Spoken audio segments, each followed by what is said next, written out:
The character Ebenezer Scrooge came before the word Scrooge. He was brought to life in Charles Dickens' story Christmas Carol in 1843. Later in 1899, the word Scrooge, meaning a miserly person, had entered into dictionaries. Some stories are meant to be retold, and Christmas Carol by Charles Dickens is one of them.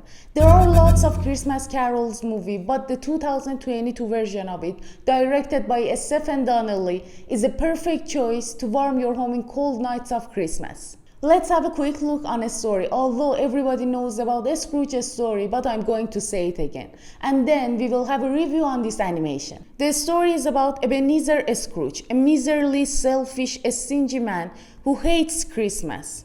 On Christmas night, he visited the ghost of his former business partner, Jacob Marley, who warns him about his manner and what consequences it will have if he doesn't change himself.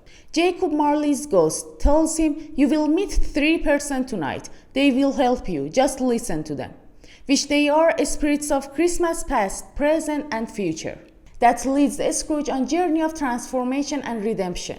It's a supernatural musical animation. This film released in Netflix on December 2022, and it received different and mixed reviews from critics. I love this adaptation of Christmas Carol. I really love the new look of Scrooge. He's more handsome here. And also I love the explanation of why Scrooge hates Christmas and why he's so rude to everyone. But if you're a fan of the classic version of the Christmas Carol, you may not like this version. This Scrooge, his manner, his action is more believable nowadays. He's not just a greedy, selfish, rude guy from the birth. His rudeness to everyone has a reason, and I like this modernizing in the story. For example, I really like his failure with Isabella. Their breakup adds a good tragedy to his life. But adding dog in the story was not a good choice. Prudence, the dog, softens the Scrooge character so much. I think he's more like a cat person than a dog person, and this dog is too much nice. Generally, this film softens the Scrooge character more than the previous films. You can easily sympathize with his feeling.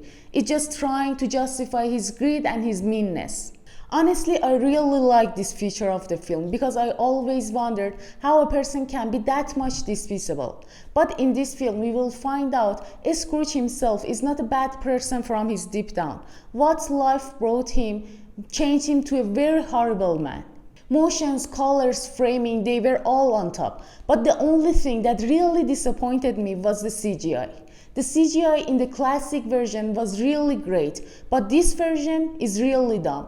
As there are lots of Christmas Carols adaptation, we need something unique and well made that can be unforgettable for us. About the songs, I'm not really a fan of this kind of songs. Happiness is standing beside me. I can see him, he can see me. But as it seemed, lots of people really enjoyed the songs, and they were really fit to the story. They were really impressive. Another thing that I really liked about the film was the ghosts' designs. They were really cool, and each one has a design that fits to what they do, especially past. The voice actors did a great job, especially Olivia Colman as the ghost of Christmas Past, and I'm a huge fan of her.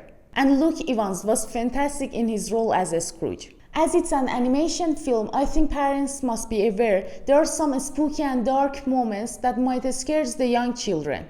I think it's suitable for above 13. I don't understand the negative reviews on IMDb and Rotten Tomato. I think it was a good adaptation, and I really like this modern version of Christmas Carol. Why IMDb should give it 6.2, Rotten Tomato 38, and Metacritic 55? I would give it 7 out of 10. I highly recommend it for upcoming Christmas holidays. You won't regret. Thank you so much for watching. If you liked the video, please tap the subscribe button, then send it to your friends. If there is any question, any mistake, or any suggestion, please let me know. Love you all. See you soon.